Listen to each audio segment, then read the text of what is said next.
ഞാൻ വീണ്ടും പറയുന്നു, കേരളത്തിലെ BJP കമ എന്നൊരു അക്ഷരം ഇത് സംബന്ധിച്ച് പ്രതികരിച്ചിട്ടുണ്ടോ?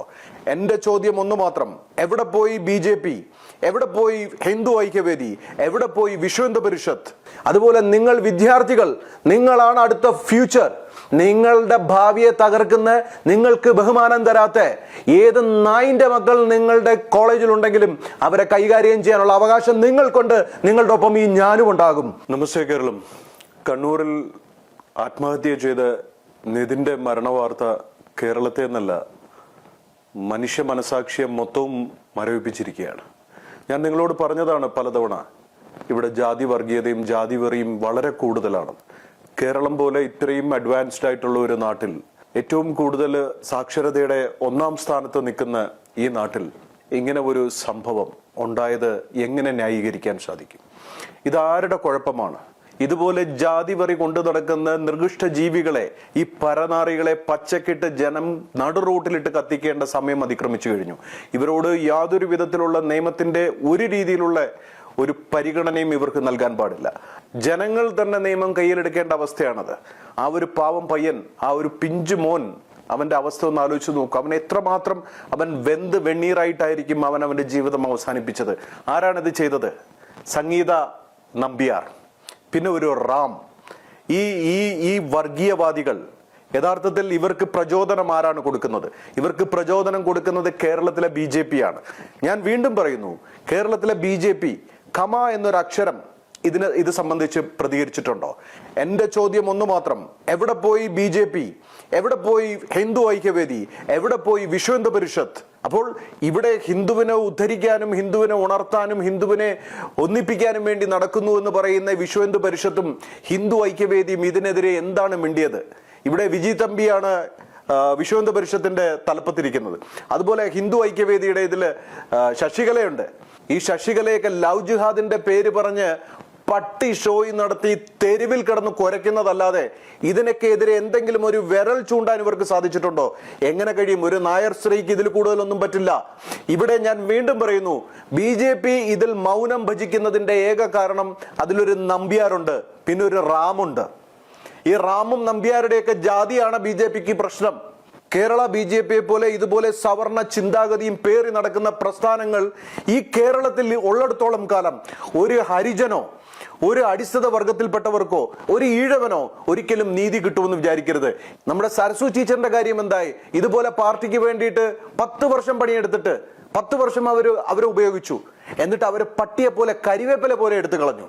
ഈ BJPയിൽ താഴെക്കടയിലുള്ള ആർക്കെങ്കിലും എന്തെങ്കിലും ഇതുണ്ടോ? നായന്മാർക്കും നമ്പ്യാന്മാർക്കും ഈ പറയുന്ന പോലെ ഉയർന്ന തലത്തിലുള്ളവർക്ക് മാത്രമാണ് അവിടെ പരിഗണന. അവർ കാര്യം എന്തും ചെയ്യാം, എങ്ങനെയും അപമാനിക്കുക. ഇപ്പൊ തന്നെ എന്റെ ഫേസ്ബുക്കിൽ ഇവിടുത്തെ പിന്നോക്ക വിഭാഗത്തിന് വേണ്ടിയിട്ട് വാദിക്കുന്നതിന്റെ പേരിൽ ഞാൻ കേൾക്കുന്നത് നിങ്ങൾ കാണുന്നില്ലേ? എന്തെങ്കിലും വിധത്തിൽ സാധാരണക്കാർക്ക് ഉപദ്രവം ഉണ്ടാക്കുകയോ നിയമവിരുദ്ധമായിട്ടുള്ള പ്രവർത്തനം കാണിക്കുന്ന വ്യക്തിയാണോ ഞാൻ? അല്ല. അത് നിങ്ങൾക്ക് നല്ലപോലെ അറിയാം. അങ്ങനത്തെ ഒരുത്തന് കേരളത്തിൽ നിൽക്കാൻ പറ്റുമോ? ഇന്ത്യയിൽ നിൽക്കാൻ പറ്റുമോ? പറ്റില്ല. പക്ഷേ ഇവിടുത്തെ വർഗീയതയെ ചൂണ്ടിക്കാണിക്കുന്നത് കൊണ്ട്, ഇവിടുത്തെ ഈ നായർ ലോബിയെ നഖശികാന്തം എതിർക്കുന്നത് കൊണ്ട്, ഇവിടുത്തെ BJPയുടെ അഴിമതികളും ചെറ്റത്തരങ്ങളും ചൂണ്ടിക്കാണിക്കുന്നത് കൊണ്ട്, ഇവിടുത്തെ ഹിന്ദുവിന്റെ പേര് പറഞ്ഞ് ഇവിടെ വർഗീയത നടത്തുന്നത് കൊണ്ട് ഞാനിവിടെ കൊള്ളരുതാത്തവനായി. ഞാൻ ഏതാനും ദിവസം മുമ്പ് ഞാൻ വീണ്ടും ശക്തമായി പത്രസമ്മേളനങ്ങളിലൂടെ പറഞ്ഞതാണ്, ഇവിടെ ഈ ജാതി വരി കൂടുതലാണ്. ഈ ജാതിയുടെ ഇതുകൊണ്ട് ആൾക്കാർക്ക് ജീവിക്കാൻ പറ്റാത്ത അവസ്ഥയായി. എന്നിട്ട് ഇവിടെ എന്തെങ്കിലും ഒരു കമ എന്നൊരു അക്ഷരം ഇവിടെ ഏതെങ്കിലും ഒരു നേതാവ് BJP എന്ന് പറഞ്ഞില്ല. ഇവിടെ ഈ BJPയിലെ ആൾക്കാർക്ക് എന്താ വേണ്ടത്? അവരുടെ ജാതിയെ പ്രൊട്ടക്ട് ചെയ്യുക. അവർക്ക് വേണ്ടത് നായർ നസ്രാണി ഐക്യം മാത്രമാണ്. ഹരിയുടെ മക്കളാണ് ഹരിജന്റെ ഭൂമിയാണിത്. അതുകൊണ്ട് ഞാൻ വീണ്ടും പറയുന്നു, കേരളത്തിലെ ഓരോ മണ്ണും എണീറ്റ് നിന്ന് ഈ അധർമ്മത്തിനെതിരെ പ്രതികരിക്കണം. ഈ പിന്നോക്ക വിഭാഗത്തിനെയും അടിസ്ഥിത വർഗത്തിനെയും ഒക്കെ ഇത്തരം രീതിയിൽ ട്രീറ്റ് ചെയ്യുന്ന, ഇതിന് ഒത്താശ ചെയ്തു കൊടുക്കുന്ന, ഇതിനെ പ്രോത്സാഹിപ്പിക്കുന്ന BJPയിലെയും വിശ്വ ഹിന്ദു പരിഷത്തിലെയും ഹിന്ദു ഐക്യവേദിയിലെയും നേതാക്കന്മാരെ അവരുടെ ഓഫീസിൽ ഇരുത്താൻ അനുവദിക്കരുത്. ഇവരുടെയൊക്കെ ഓഫീസ് ബുൾഡോസർ കൊണ്ടാണ് ഇടിച്ചു നിരത്തേണ്ടത്. കാരണം ഇവരാരും ഈ കേരള ഭൂമിയിൽ കാല് ചവിട്ടാൻ യോഗ്യരല്ല എന്നുള്ളത് വീണ്ടും തെളിയിച്ചിരിക്കുകയാണ്. ഇവർ എന്തെങ്കിലും ഒരു വിഷയം പറഞ്ഞു കഴിഞ്ഞാൽ അപ്പൊ പറയും സംഘത്തിനെതിരാണ്. ഇത് സംഘത്തിനല്ല, ഇത് ബലാത്സംഖ്യകൾക്കെതിരാണ്. ഇനി ഇതിനെ ഏത് രീതിയിൽ ഇതിനെ ഇന്റർപ്രറ്റ് ചെയ്താലും ഇതിൽ നമുക്കൊരു വിഷയമുള്ള കാര്യമല്ല. നിങ്ങളുടെ അവസ്ഥയാണ് ഞാൻ ഈ സംസാരിക്കുന്നത്. കേരളത്തിലെ പിന്നോക്ക വിഭാഗത്തിന്റെ അവസ്ഥ അത്രയും ബുദ്ധിമുട്ടാണ്. ഇവിടെ തിരുവനന്തപുരത്തെ ഒരു രാജാവ് ഒരു SC/ST വിഭാഗത്തിൽപ്പെട്ട ഒരു പെൺകുട്ടിയെ പീഡിപ്പിക്കുകയും ഗർഭിണിയാക്കുകയും ചെയ്ത കാര്യം നിങ്ങൾ അറിഞ്ഞോ? ആണത്വമുള്ള ഒരു SI, കേരള പോലീസിന്റെ ഒരു വീരപുത്രൻ, അതിനെതിരെ ഒരു FIR ഇട്ടു. പക്ഷെ മേളെന്നുള്ള ഒരു ഉദ്യോഗസ്ഥൻ കാരണം ആ FIR-നെ മാറ്റിവെച്ചിട്ട് ആ ഉദ്യോഗസ്ഥൻ നല്ലപോലെ കുറെ കോടാനുകോടി രൂപയുടെ സ്വത്തുക്കൾ നേടിയ കാര്യം നിങ്ങൾക്കറിയോ? ഇതൊന്നും കേരള സമൂഹം ചർച്ച ചെയ്യുന്നില്ല. കാരണം കേരള സമൂഹത്തിന്റെ മുന്നിൽ ഇതൊന്നും എത്തുന്നില്ല എന്നുള്ളതാണ് വാസ്തവം. കാരണം എല്ലാ കോക്കസുകളും ഈ സവർണ വിഭാഗം കൺട്രോൾ ചെയ്യുകയാണ്. ഇവിടുത്തെ മീഡിയ ആയിക്കോട്ടെ, ഇവിടുത്തെ എല്ലാ സംവിധാനങ്ങളെയും ഈ സവർണ വിഭാഗം കൈകാര്യം ചെയ്യുകയാണ്. ഇവിടെ ഞാൻ വീണ്ടും പറയാണ്, ശ്രീനാരായണ ഗുരുദേവന്റെ ആ ധർമ്മബോധം വീണ്ടും ജനശിരസുകളിലേക്ക് എത്തേണ്ടിയിരിക്കുന്നു.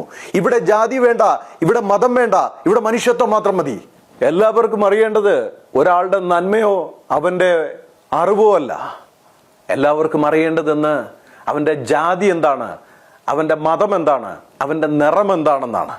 ഈ കേരളം എന്ന് പറയുന്നത് ഒരു ഭ്രാന്താലയമാണെന്ന് അന്ന് വിവേകാനന്ദ സ്വാമി പറഞ്ഞത് ഇതുപോലുള്ള ജാതി വർഗീയത കണ്ടിട്ടാണ്. ഇവിടെ ഈ ജാതി വർഗീയതയുടെ പേരിൽ ആര് എപ്പോൾ എങ്ങനെ എവിടെ വെച്ച് ചൂഷണത്തിന് ഇരയായിട്ടുണ്ടോ, നിങ്ങൾക്ക് ആരില്ല എന്ന് കണ്ടാലും നിങ്ങൾക്ക് എന്നെ ബന്ധപ്പെടാം, നമ്മുടെ കൂട്ടമുണ്ടാവും. കാരണം ഈ ജാതി വെറിയുടെ പേരിൽ മനുഷ്യനെ മനുഷ്യനായി കാണാത്ത ഈ മനുഷ്യ മൃഗങ്ങളെ എങ്ങനെ വേട്ടയാടണമെന്ന് സമൂഹത്ത് പഠിപ്പിക്കേണ്ടതാണ് ഇനിയുള്ള അടുത്ത തലമുറയുടെ ലക്ഷ്യം. കാരണം ഈ രാജ്യം എന്ന് പറയുന്നത് സംസ്കാരം ഉയർത്തിപ്പിടിച്ച്, ആത്മീയതയെ ഉയർത്തിപ്പിടിച്ച് ശങ്കരന്റെയും ശ്രീനാരായണന്റെയും നാടാണ്. ഈ നാടിനെ ഏറ്റവും കൂടുതൽ മലീമസമാക്കുന്നത് ഇതേപോലുള്ള ഓരോ ജാതി വെറി പേറി നടക്കുന്ന ഈ നിർഗിഷ്ട ജീവികളാണ്. ഇതുപോലുള്ള പരനാറികളായിട്ടുള്ള കുലംകുത്തികളെ എവിടെ വെച്ച് കിട്ടിയാലും വിദ്യാർത്ഥികൾ വിടരുത്. നിങ്ങൾക്ക് അവകാശം തരാത്ത, നിങ്ങളെ മനുഷ്യരായിട്ട് കാണാത്ത അവർക്കെതിരെ നിങ്ങൾ പോരാടണം. ഇത് പോരാട്ടങ്ങളിലൂടെ ആൾക്കാർക്ക് നീതി നേടിത്തന്ന ഒരു നാടാണിത്. അത് ആത്മീയതയിലായാലും അത് രാഷ്ട്രീയത്തിലായാലും. അതുപോലെ നിങ്ങൾ വിദ്യാർത്ഥികൾ, നിങ്ങളാണ് അടുത്ത ഫ്യൂച്ചർ. നിങ്ങളുടെ ഭാവിയെ തകർക്കുന്ന, നിങ്ങൾക്ക് ബഹുമാനം തരാത്ത ഏത് നായിന്റെ മക്കൾ നിങ്ങളുടെ കോളേജിലുണ്ടെങ്കിലും അവരെ കൈകാര്യം ചെയ്യാനുള്ള അവകാശം നിങ്ങൾക്കുണ്ട്. നിങ്ങളുടെ ഒപ്പം ഈ ഞാനും ഉണ്ടാകും. ജയ് ഹിന്ദ്.